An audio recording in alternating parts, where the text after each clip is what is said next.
Bienvenidos a Northwestern. A Noroeste. Noroeste. Noroeste. Welcome Al to Noroeste. Noroeste. Yeah. ¿Cómo estás, David? Yeah. Bienvenidos. That was Dr. Pete Gregory introducing today's episode in Spanish. Born and raised in a small town in northeast Louisiana, Dr. Gregory was exposed to diverse cultures at a young age, which shaped his passion for anthropology, history, and archaeology. We will dive into his very accomplished career and what drives his passions up next. The College of Arts and Sciences presents Thinkers, Tinkers, and Talkers. This podcast is a chance to get to know faculty behind the scenes and who they are outside the classroom at Northwestern State University in Natchitoches, Louisiana. This podcast is for the faculty of NSU, students, and any other listeners interested in the topics discussed. Posted, edited, and produced by Riley Schwiezo, each episode will give you an inside glimpse of certain hobbies and interests of NSU staff. We encourage listeners to get to know the person, not just the professor, and a piece of their lives outside of campus. This is Thinkers, Tinkers, and Talkers. Thinkers, Tinkers, and Talkers. Hello, and welcome back to Season 3, Episode 3 of Northwestern State's own Thinkers, Tinkers, and Talkers, the podcast where we get to know NSU professors outside the classroom setting. My name is Riley Schwiezo, and today we will be diving into the career and legend that is Dr. Pete Gregory. In his 65th year of teaching at NSU, Dr. Gregory is the epitome of hard work and loving to learn and serve the community. He is still so hands-on in so many different projects and aspects of the university, we had to make this episode a two-parter. You are in for a great couple episodes as we dive into the history of Louisiana, the Spanish language, anthropology, and archaeology, and how one man's passions are tied to the four of these.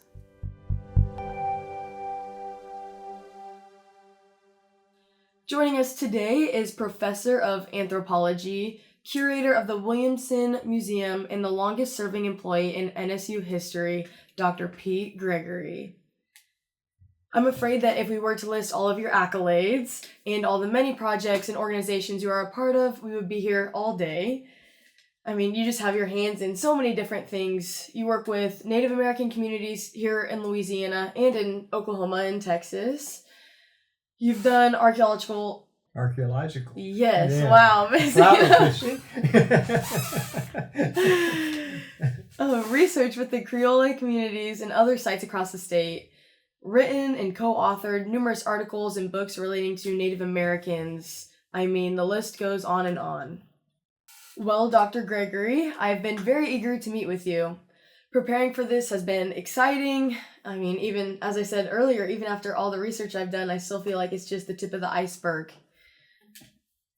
So tell us about yourself. What are these amazing passions of yours that just fill your decorated resume? They're just fun. Just fun. Yeah. One of my students asked me yesterday, why did you become an anthropologist? And, I guess out of curiosity. My grandmother gave me a stone spear point she found when she was a kid in the field. And I asked her, I was 7 years old, maybe. I asked her, what is that? And she said, it's a spearhead. The Indians made it. And I said, so who are the Indians? And so the Indians and I have been getting to know one another since I was 7 years old. Oh, that's awesome. And archaeology kind of grows into that. And so I've always been curious about people in general. And I grew up in a fairly diverse family setting in a way. So it's part German, part Irish, part Native American, part this, part that. And I grew up in a very small town in northeast Louisiana. And strangely enough, it had a lot of diversity. and more cultural diversity than anybody ever think. And so it was about 30% Afro American, and but then the Anglo Americans probably dominated. But on the other hand, there were other groups there. There were Italians and Chinese, Greek, French Jews, Central European Jewish families. And then there was a lot of diversity within the Anglo community too. I just grew up with a lot of different cultures, and they all taught me something. Everybody had something to say. So like I told my student yesterday, I like people, and I can look at a class of students, and every student there knows something I don't know. Oh wow! And so I have fun. Yeah. I wonder if your grandmother knew, with that spear. I don't know. I think so. Yeah.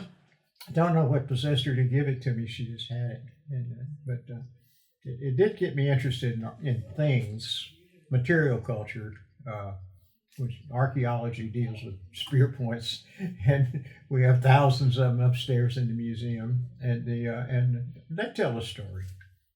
Everyone, and they're sort of like people. Each artifact tells its own story. Yeah. So you mentioned upstairs. I mean, the Williamson Museum. Yeah. You are the museum has been there for over 100 years. Yeah. Is that correct? And yeah. And it's only changed hands twice. Yeah. Professor Williamson founded it, and it kind of went into limbo for a long time. And then Dr. George Stokes came back. He retired from here as dean, back in the 70s, I guess. Anyway, Dr. Stokes was the curator when I came here in the 60s, and so one morning he just handed me the key and said, "Here, you get the keys now." I kept playing with the collections. It had a very nice archaeological collection. A friend of mine published a paper out of it the first year I was here, and on Paleo-Indian collections. Some of the oldest stone tools in the state were here. Wow. And so nobody knew they were here. Wow. Professor Williamson started the museum, like you say, over 100 years ago, and then he retired, and the university promised to build him a building, which they never got around to doing. And so it was in Guardia Hall. He had a little corner. Dean Stokes managed to clean it all up and make it really nice little museum, and he'd run it for several years.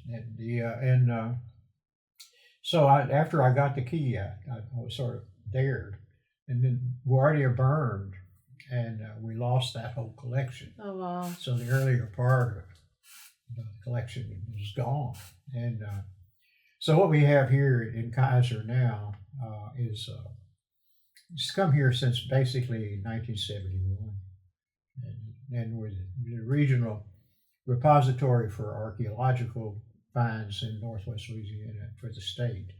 So we're part of the State Division of Archaeology, and so if there's archaeological projects here that are federal or state, we generally curate the collections. So we're hopeful someday Kaiser will give us another small corner to put more boxes. But so right now, there are two regional facilities in the State Division of Archaeology. We're one. Poverty Point, the State Park in Northeast Louisiana, is the other. So, and Poverty Point only curates Poverty Point. It's a massive collection. So that's how I got to Williamson, and it had a huge collection of artifacts. It was a 19th century collection, and it was kind of eclectic. There was a little of this and a little of that. We had some fossils, and we had some pickle fish, and we had some guns. We had odds and ends, and it was kind of fun. But so we changed that when we reopened over here, to narrowed that focus to archaeology and Native American collections, which we had a good start on that, and that's where our research interests were going, and we were digging in prehistoric sites around the neighborhood. started doing state survey. Mm-hmm. It's really neat what, you've done with the museum. They didn't give you any room in the new Alost Hall, or... No, I think we're going to stay in Kaiser. I've made a bid to stay in Kaiser. I'm going to move across the street. Wait till I have 400 pounds of flint down there that I don't want to move again. There you go. I stored it away, and so I'm happy here. Besides, if I drop some dirt on the floor here, people don't panic. Yes, yeah, 100%. Yeah, that's really neat. And just, one of the many projects that you are continually working on and investing in, which is incredible. So, a little birdie told me you are fluent in Spanish. How did that come to be? Or just because I grew up in Verity. No, part of the people that I grew up with, like family, I was sort of their adopted family. They lived a long time in Bolivia. And when they came home and brought their children back, their children were all monolingual to English. Mm-hmm. So we taught them English, they taught me Spanish. And then I liked Spanish a lot. And I went off to LSU. I wound up in a Latin American orientation corps when I was a freshman. And then I decided, well, maybe I could take a Spanish class and kind of sneak by. And Dr. Alfredo Berumen caught me.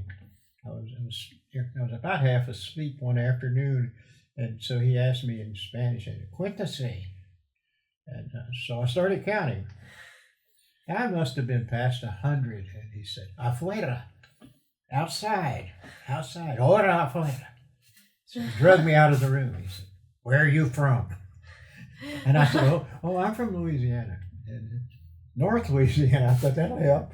And he said, "I have another class for you." And so he changed my section to an advanced section of Spanish. Wow. I stayed with the department there. I almost have a minor in Spanish, and but we spoke Spanish in and out at home. And then there were some Mexican American kids in the school I went to, off and on, and so I spoke Spanish wherever I could speak Spanish. So kind of stayed with it. So it's not my first language, and I don't think I'm quite bilingual. I don't have any problems, but lately I've been listening to the novelas, and I can't understand those ladies anymore. Yeah, it's crazy. If you don't use it, you lose it. It's just awesome that you have continued to pour into that. Yeah. Well, I came here. And there wasn't anybody here speaking Spanish. I couldn't find anybody around here. Creole French and French, and I knew a little of those, but not as much as I knew Spanish. But I got very interested in trying to find somebody to talk to. I didn't want to lose my language, and so I said, I knew somebody to talk to, and so I asked around, and the Spanish teacher here. I didn't meet the Spanish teacher here for a long time, but my stepsister went to school here, and she said, "Oh, there are people there who speak Spanish," and I said, "Well, I've been here a year now, and I haven't found them. I'm totally, if they're there, I don't know where they are." And she said, "Well, go up to Zwolle." I said, "Okay, I'll go to Zwolle." And I went to Zwolle. The first place I went was a place called Spanish Lake, which is just northwest of here, about 10 miles, 12 miles. And I thought, surely it's Spanish Lake, people speak Spanish. So there was a little store there, and I went in a little store and I asked the guy, in English and in Spanish, you speak Spanish? And, "Nope, nobody here speaks Spanish." And he wasn't terribly friendly, so I went away. And I found out later that he just didn't like strangers. There's a lot of people there. The older people spoke Spanish. But I went on up to Zwolle and eventually wound up in a little community called Ebarb. And lots of people spoke Spanish, the older people. Younger people didn't. Now there's hardly anybody that speaks up there. And so I used to go up and just sit around and talk to the old guys in Spanish. And then when some of those old guys passed away, they send me to some other old guy. I kept my Spanish up with them and learned a lot of their dialect. Their Spanish is very old. And it's an archaic Spanish. Mm. And they were the descendants of the families that came to Presidio Los Adayes, which was the capital of Texas in colonial times. And it's out 16 miles west of here. In Louisiana, right? Yeah, it's in Okay. Louisiana. So history changed on them, and the border shifted, Yeah. and a lot. And so these families were taken away. The first time the border shifted, Spain gained control of Louisiana from the French in 1763. France gave it to them. And Spain would run the colony for almost 30 years till the 1790s.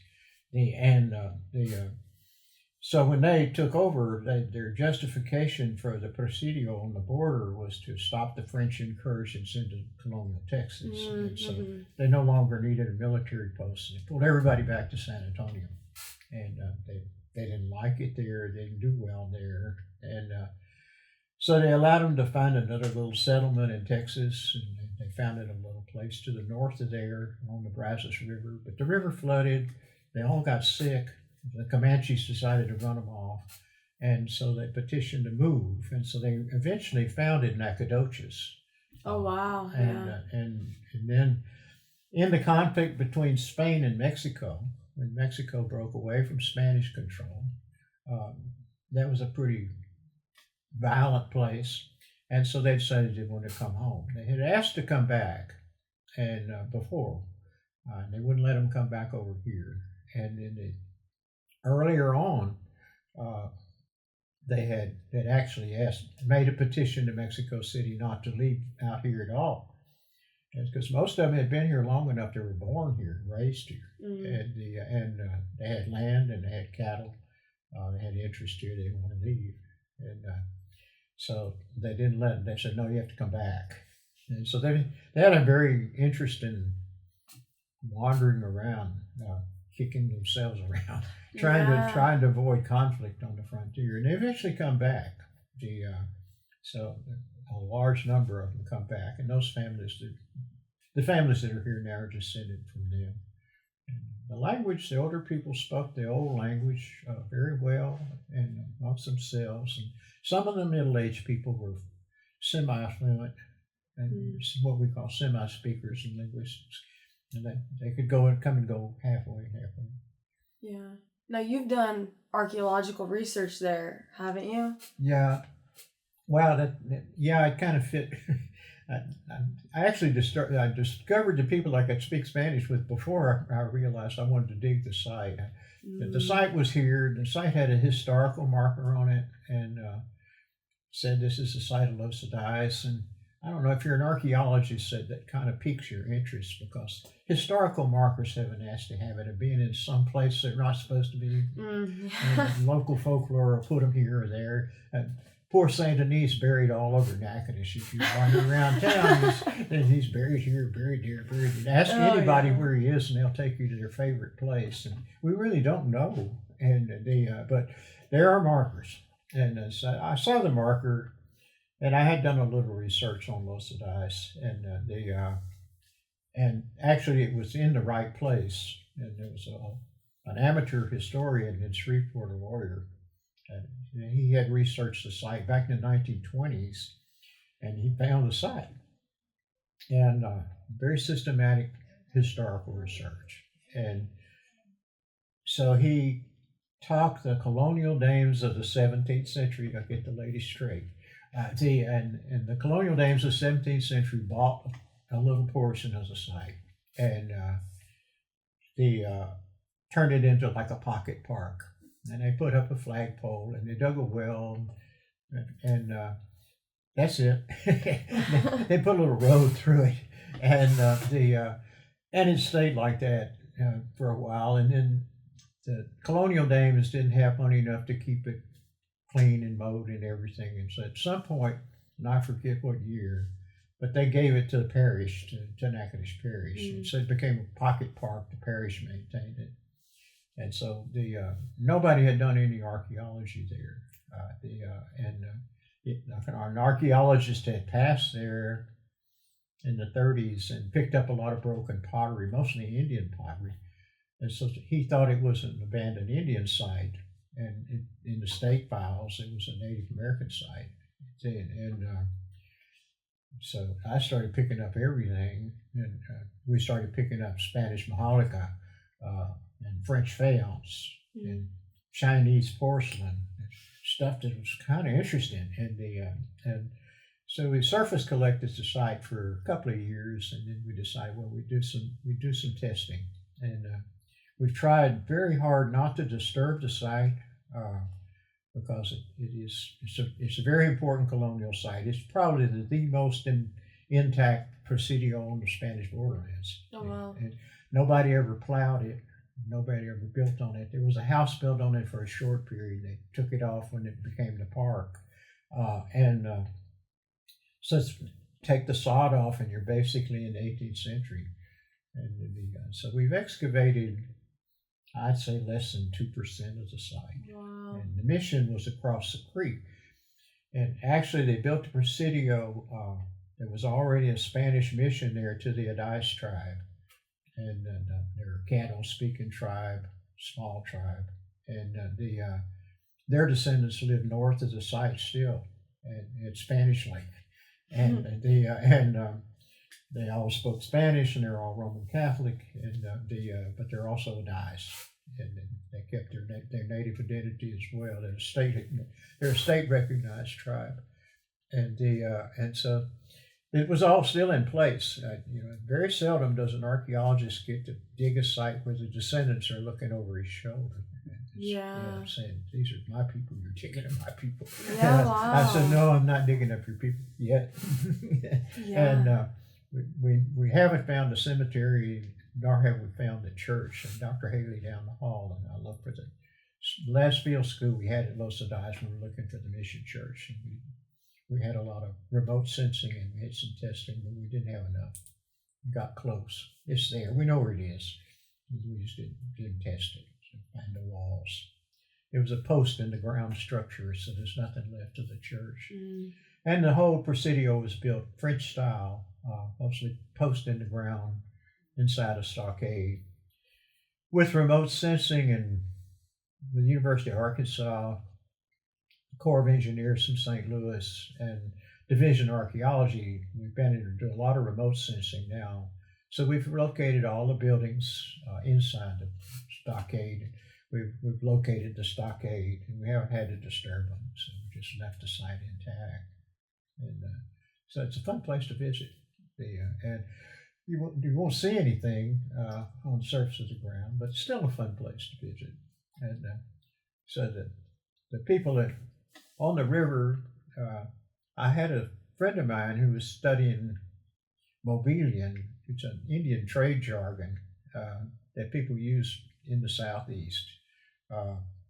And so if you spoke French or you spoke something else, or if you were native and you spoke Choctaw and you wanted to talk to a native that spoke Caddo, you used Mobilian, and it's a kind of lingua franca.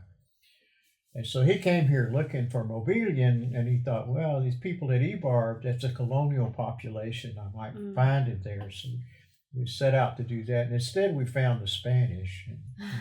His major professor from University of Wisconsin came down to visit, and so we took her around to talk to everybody. And so she wrote the first paper on their Spanish, and published it in a linguistics journal. And then she said, do more work, come do more work.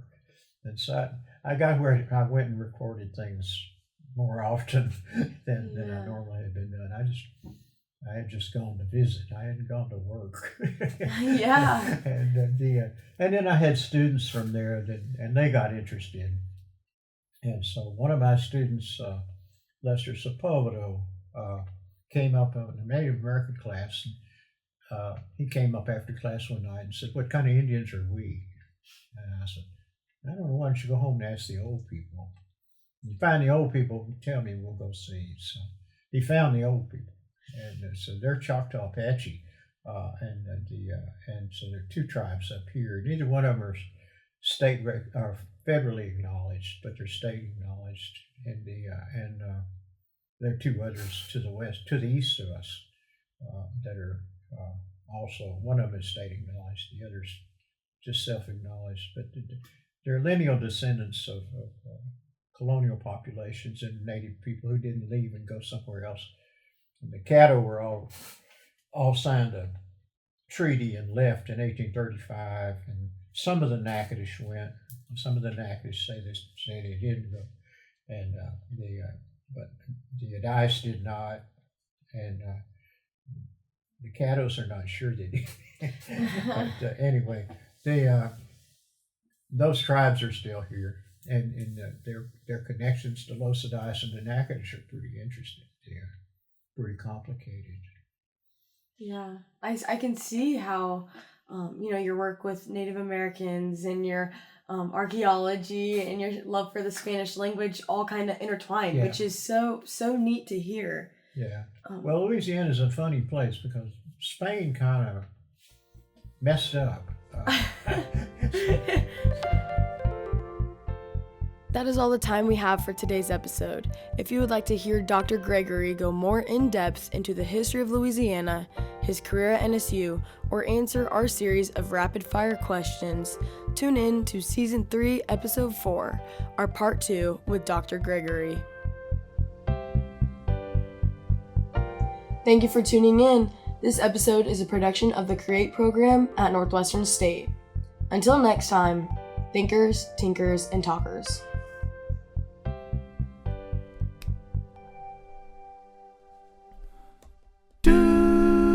Thinkers, tinkers, and talkers.